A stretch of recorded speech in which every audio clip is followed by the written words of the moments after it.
that, could you just introduce yourself and tell us all who you are for the people who listen to the recording and don't know you? Yeah, a little bit of a bio here. I'm sorry. I'm with the website Geo-Engineering-Watch.org.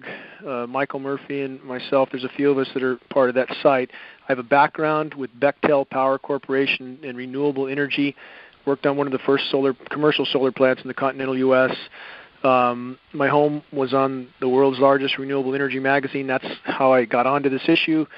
I'd been told about it, but was frankly very skeptical. And when I moved to Northern California expecting clean air with a very large, completely off-grid home and started to lose on some days 50, 60, 70, even 80% of my solar uptake from these intermittent grid patterns, clearly something was wrong. Something was going on in the sky. Quickly came on the subject of geoengineering, and my life has been on hold ever since, over a decade. Prior to this, my area of study and research was climate change and the atmosphere, and that, of course, tailed right into this. And so this is the majority of what I've done for the last 10 years. Not a battle I wanted in any sense, but one I just simply felt if it was not stopped, nothing else would matter. I feel that more than ever today. And if on the temperature anomalies we see, I'm sure everybody's seen these wild swings in temperature, and it's very apparent now they are doing massive manipulation with the jet stream in conjunction with the aerosols. And my conclusion on that, and we can go into Q&A here in a minute because I like that best anyway, but I believe that the planet is in full-blown meltdown. I'm not an Al Gore fan. I'm not a carbon credit fan, but that does not change the reality on the ground. Geoengineering appears to be, from my research, the largest single causal factor. We've been not very kind to the planet. I don't think anybody can argue that one, but geoengineering is by far the largest wrench in the works that appears to have triggered climate feedback loops. One of those feedback loops is methane expulsion, which appears to be completely released or triggered at this point, and that in conjunction with the shredded ozone layer is certainly a result of geoengineering. We are in uncharted territory, and the methane expulsion is not a century-long event. It's not a decade-long event. It happens over the course of a few years, and all available data indicates it's happening now, and this is a global game-changing event. And the paradox is, again, geoengineering appears to be one of the largest single causal factors, the largest causal factor, because geoengineering alters wind patterns along with H.A.R.P, which then alters ocean currents. Now we have ocean currents that used to turn south from the Atlantic before they went into the Arctic. Now they go straight into the Arctic. That's part of the reason the methane hydrates have thawed. Shredded ozone, another reason they've thawed. And so as the methane releases, many people might have heard that methane is 20 times more potent than CO2 as a greenhouse gas. But in fact, that's over a 100-year time horizon. Over a 10-year time horizon, it's over 100 times more potent. So the magnitude of this cannot be overstated. And the reservoir that's releasing in the East Siberian Shelf of the Arctic is massive. And it has the potential to extinguish life on Earth, that reservoir alone. So again, the paradox is the more they spray, the more they apparently feel they have to spray in order to cover up the damage they've already done. It's painting us straight into a corner, but it's all they know how to do. It's all they're geared to do. It's what their money-making bonanza is. So anyway, I feel at this point, and I'll go into Q&A here in a second, that we are really at the apex here, and the temperatures are changing radically. There's temperatures in some places in the Arctic right in the last 30, 45 days that have been 50 degrees above normal. And there's huge swings. There's other areas that have been below normal, like Alaska. But it just depends on where they're ice nucleating, which, if anybody doesn't know what that is, it appears that almost every precipitation event now is being ice nucleated. That's chemical nucleation. It's a chemical process by which snow can be created at, according to the patents we have, of up to 50 degrees. We see the same thing happening on the ground. Shouldn't be snowing at those temperatures, obviously, but as this nucleation process continues, it appears to cool the air mass below it temporarily. And in Northern California, we had temperatures as low as 20 degrees below some 3 weeks back, not far from where I live. and now we're up pushing 80 degrees. And same thing, Atlanta, a little over a week ago, Atlanta, Georgia was 85 degrees. It snowed 3 days later. People should really question this, obviously. And the nucleation process appears to be their last card. We don't know what's in these chemicals. We're seeing very anomalous snow that stays frozen, and ponds that are packed with this stuff that stay frozen long after freezing temperatures are gone. The chemical nucleation process appears to continue on, actually gassing some of the water out of those ponds. They're doing over Siberia right now, is completely buried in snow. The radar, we can see them ice nucleating. You can see what was a rain cell that flashes out the snow as it's got this material dumped on it. So anyway, I'll go to Q&A, but I believe right now that what they have triggered is so cataclysmic, and paleo data backs this up, paleoclimatic data, that they now are in total desperation trying to cover up what they've helped to cause, and now the stakes are as high as they could be. And even to put this in perspective, the Arctic Methane Emergency Group, AMEG is the acronym, a lot of geoscientists there, Ken Caldera is one, if anybody's familiar with his name, but their latest proposals to stop this methane are to use the ionosphere heaters, which are the H.A.A.R.P facilities around the globe, and try to use opposing frequencies to nuke the atmosphere in a desperate and completely destructive attempt to degrade the methane before it completely saturates the atmosphere. So this is total desperation mode, and I think that we're all in for quite a ride from here. But my belief from all my research is that if they don't stop geoengineering, if they don't allow the planet to respond, if they don't allow the hydrological cycle to resume, quit poisoning the boreal forests, quit shredding the ozone layer, if they don't allow the planet to respond on its own, I believe our future looks bleak indeed. Dane, it was just a couple months ago I first heard about the methane issue. I'd never heard that before. And could you explain how that works to people who've never heard about that? I think a lot of people have not even heard about that before. Methane, I mean, how is the spraying actually facilitating the methane release in a positive feedback cycle?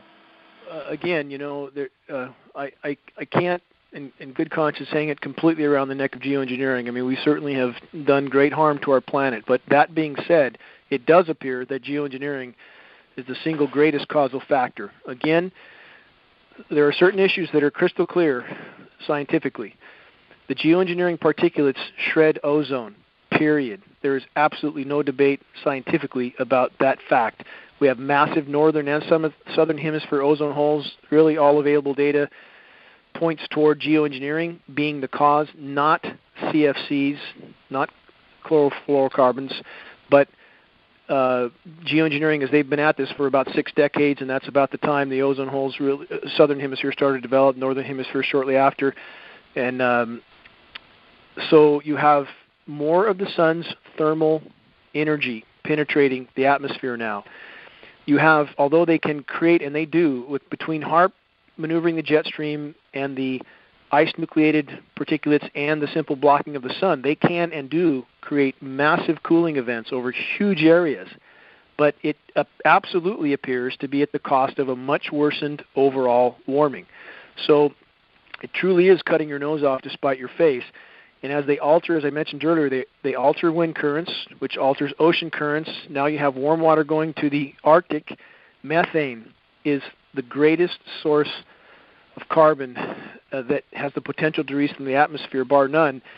And this one reservoir alone in the East Siberian Shelf is thought to contain some 10,000 gigatons of methane. It's this frozen methane on the sea floor. If only 60 of that 10,000 gigatons released, that would increase by 400% the total greenhouse gas to date. Only 60 of that 10,000. So you can get an idea of the magnitude of that. If any significant percentage of that reservoir releases, it's game over on planet Earth. So I don't think they can hide this for long. It's changing temperatures by the day. And I think they will try to spin geoengineering into some last-ditch save-all, and it's important that enough people understand it's not a cure but a curse, so that when they try to sell this to us, people will already know better. But that's how the methane is released. It's been happening for many decades. Bermuda Triangle, that's methane release, not aliens. When these methane fields release, it aerates the ocean like a bottle of champagne. Ships have no buoyancy, they go to the bottom. So this has been happening for a long time. But the Arctic reservoir is very, very large, and it's also acidifying the ocean. As the methane releases, much of it dissolves in the seawater as it reaches the surface, and the oceans are acidifying right now at breakneck speed. So this is a multi-edged sword, and none of it good. Okay, so to make this simple for people, they're shredding the ozone layer. More sunlight is reaching the methane depots or these methane reservoirs, and then the methane is being released, causing a further heating, which is then increasing. It's acting like positive feedback and just increasing the whole cycle. Is that basically right in a nutshell? Yes, but it's more of the sun's thermal energies, not necessarily direct sunlight, because, again, global dimming right now, another term many are not familiar with, is fully 20% on planet Earth. That means over the last 5 decades, 20% of the sun's direct rays no longer reach the surface of the planet, again a result of geoengineering. So, I mean, the amount of decimation being caused by geoengineering, it can't be quantified. Again, it's shredding the ozone, altering wind currents, releasing methane, poisoning everything that lives, the boreal forests, which are the lungs of the planet, the northern latitude forests, Siberia, the Pacific Northwest. I spent my life in the forest, and it looks absolutely horrific. I just came in prior to making this call, and the devastation is cataclysmic. And so now you have these forests that were the lungs of the planet that were a carbon sink that absorbed carbon. Now they are a carbon source. They're emitting carbon because they are dying. So, I mean, there's nothing that's not being harmed by geoengineering. It is harming everything.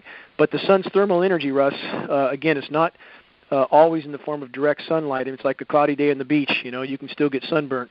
And another part of this feedback loop is the Arctic ice cap. Many people, the global warming debate rages on, and it really should not. Although there was a small section of Antarctica that has, in fact, increased the sea ice slightly, and that we fully believe is from ice nucleation, areas that it did not snow before, did no precipitation because it was too cold. The air didn't contain enough moisture to precipitate. Now it does have enough moisture. It is precipitating, and there's sea ice forming, but that doesn't mean it's getting colder. It's not getting colder.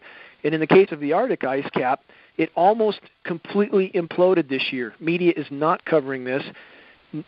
During most of the melt season, the Arctic ice cap was losing 100,000 square kilometers of surface area a day.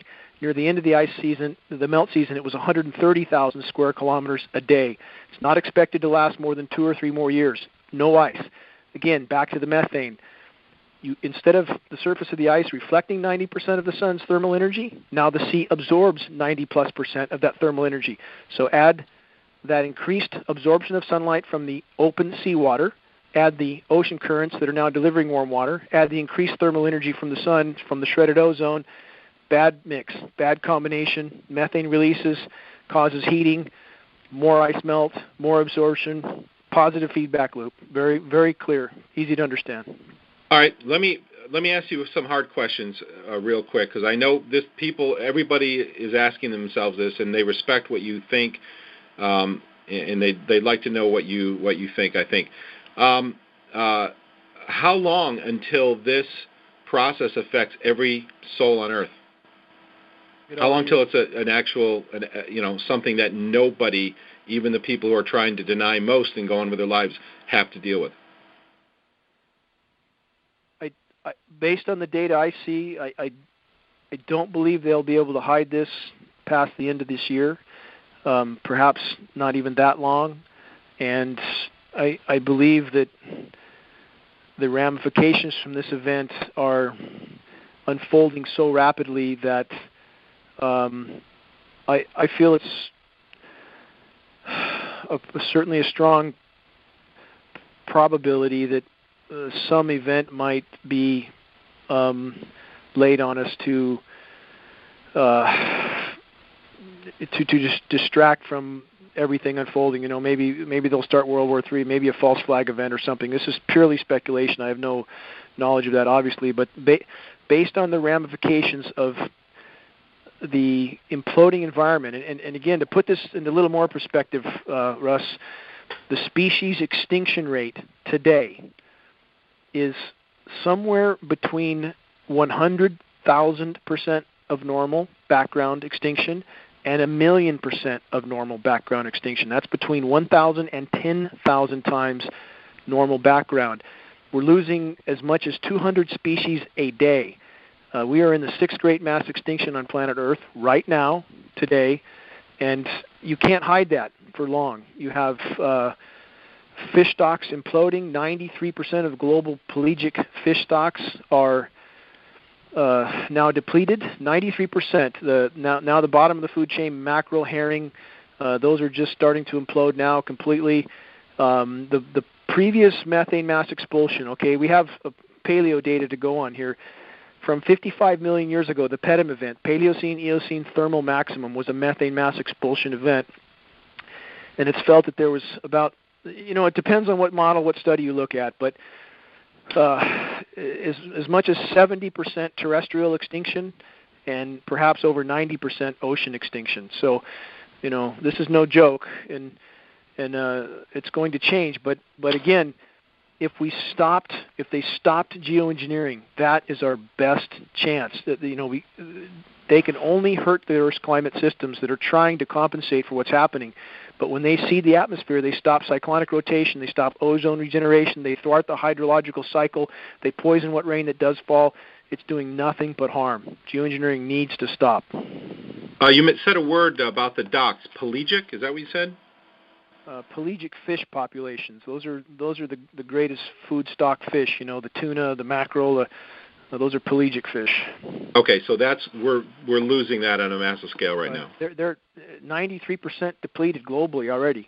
93%. I mean, the only reason they catch anything is because their fishing methods are so incredibly sophisticated. But you have the ocean acidifying at the same time, in addition to Fukushima radiation and 1,000 other things. But ocean acidification is happening perhaps 1,000 times faster than the PETM event I just mentioned 55 million years ago. So we are on a jet engine ride to a whole new reality. And again, I know my message is very dire, my conclusions are very dire, but first it has to matter to us to try to raise awareness on this. For every single individual we reach, that has to matter in and of itself. That makes the effort matter. And two, no one can say how this will unfold. No one. And again, our best bet by far is for the planet to be allowed to respond, for people to understand what's happening, and not for these completely clinically insane people to fly untold thousands of jets around day in, day out, and completely thwarting all of Earth's life support systems. And that's exactly what they're doing. Yeah, I have to say that I agree with I know there was just speculation about probably they may have a distraction or false flag or something that will distract everybody. That's putting all the pieces together. I have to agree with that speculation that's probably what they're going to do. Now, so by doing chemtrails, by doing this so-called geoengineering, it sounds like they're obviously making the problem worse. Can't help but to believe they know exactly what they're doing. What do you think? They know they're making it worse, but maybe there's some reason behind it, or any thoughts on that? I think there could be a couple angles. I mean, I think that on one hand, they know it's going to collapse, period, and so they don't care. And I always have to bring up the issue of 1,800 plus nuclear detonations on planet Earth. I mean, what sane group of people would do that? I mean, exposing themselves absolutely positively, strontium-90 in all of our bones. Everything was contaminated from those 1,800 detonations, blowing up beautiful South Sea islands. Why would anybody do that? I mean, there's no sanity in this equation, certainly. But I believe, in having spoken to Ken Caldera and having spoken to David Keith at the Geo-Engineering Conference in San Diego, that from my perspective, I don't think there's a lot of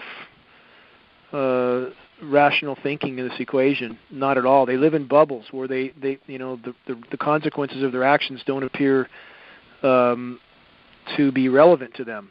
And so we're dealing with, in my opinion, a complete lack of deductive reasoning here, with no comprehension as to the consequences of their actions. So It's hard to say, Russ, but I believe also that the vast majority of people involved in these programs, the vast majority, have no idea what they're doing.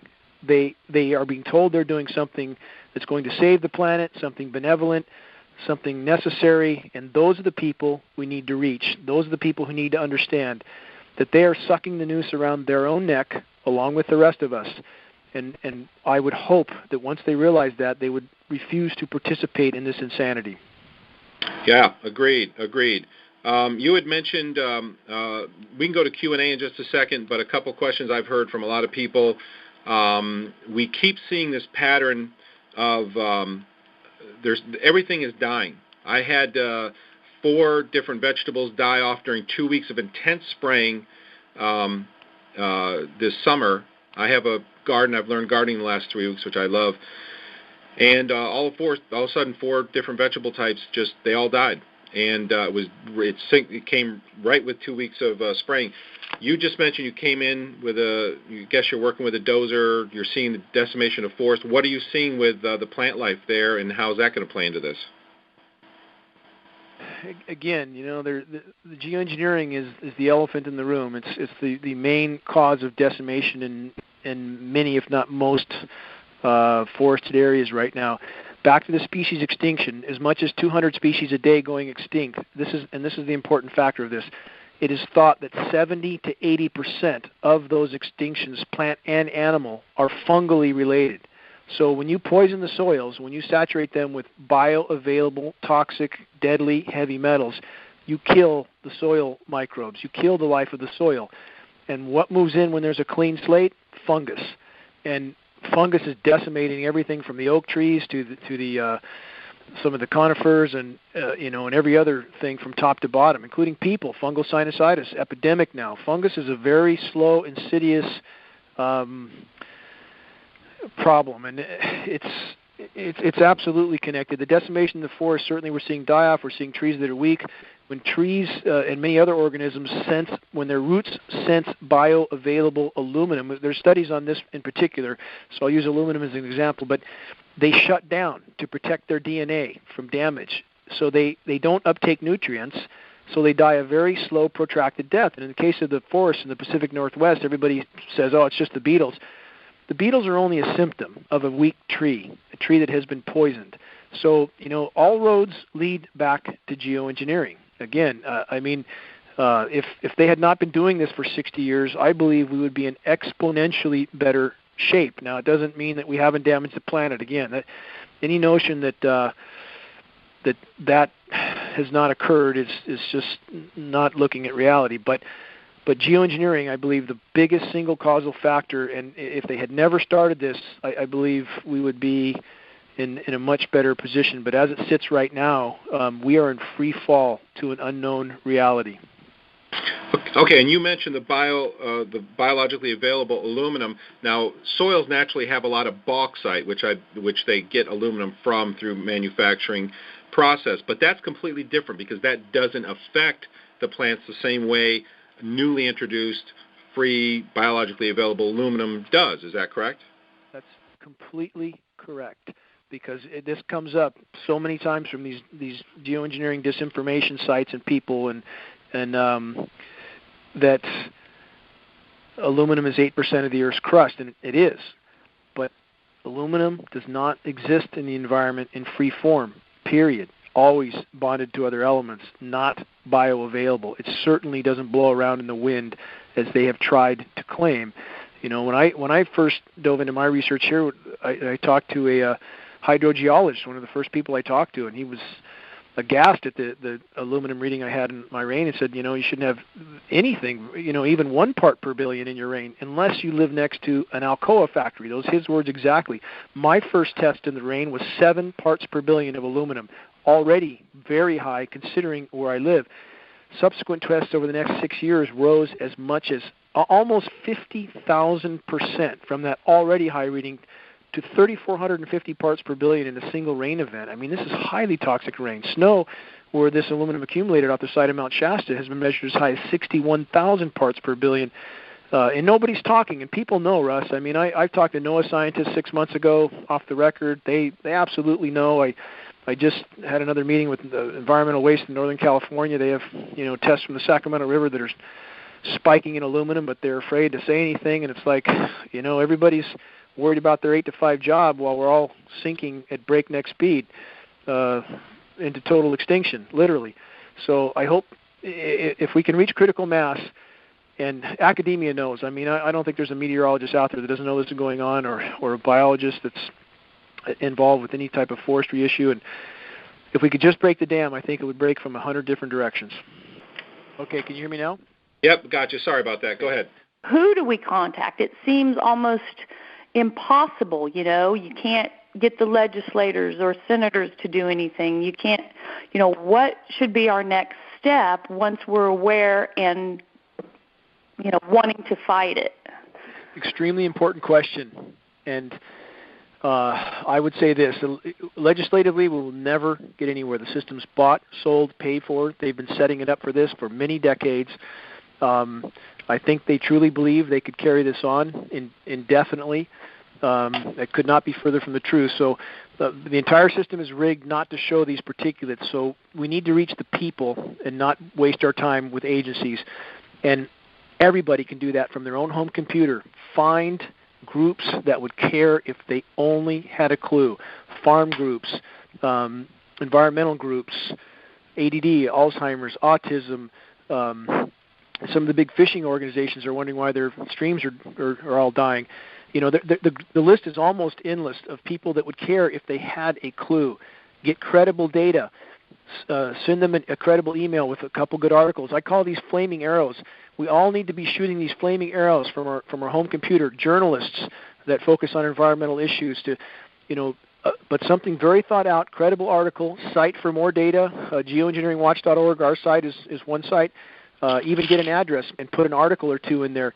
That doesn't cost much to do. And we all, since there's so few of us, the best thing we can do is to try to start these spot fires with people who are absolutely personally being horrifically affected and would care if they really got it, if they really accepted this was going on. And to add to that, I would say they will no longer have the option of denying this, because I don't think this lump will fit under the rug much longer. So even if it doesn't start an immediate fire, it'll smolder there, and when they start to see everything imploding around them, I believe those seeds will find fertile ground.